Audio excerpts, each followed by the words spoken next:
Yiqqan terganimni hammasini olib kelib, yangi uyda yashayman deb mana shu uyga to'lov qildim. Lekin bular buzyaptimi yo quryaptimi? Shovqinlari g'alati-da.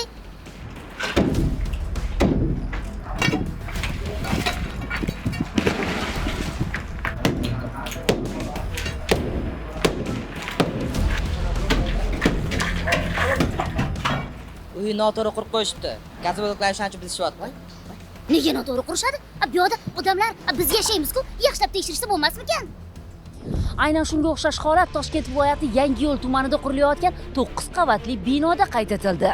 Toshkent viloyati qurilish va uy-joy kommunal xo'jaligi sohasida hududiy nazorat inspeksiyasi tomonidan bugungi kunda Yangiyo'l tumanida qurilayotgan 9 qavatli turar joy binosi monitoring o'tkazildi.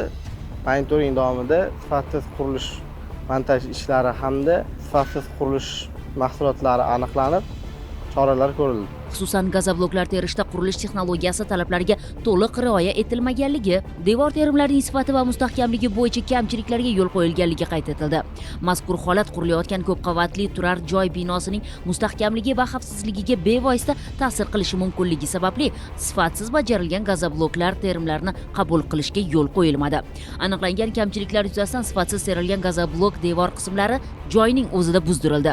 Buzdirish ishlari jarayonida qurilish talablari va texnologik me'yorlarga zid ravishda bajarilgan qismlar olib tashlandi. Mas'ullarga mazkur ishlarni qayta bajarishda gazoblok terish texnologiyasiga, loyiha hujjatlariga va amaldagi qurilish me'yorlariga qat'iy rioya etish yuzasidan tegishli ko'rsatmalar berildi.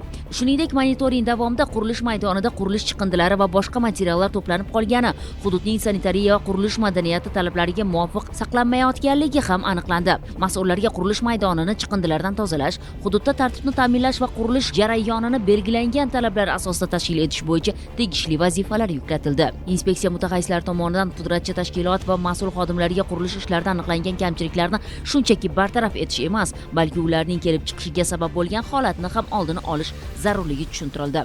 Bunda qurilish ishlarining har bir bosqichini sifatli bajarish, foydalanilayotgan materiallarning talab darajasida bo'lishini ta'minlash hamda texnologik jarayonlarga qat'iy rioya etilishi muhimligi ta'kidlandi.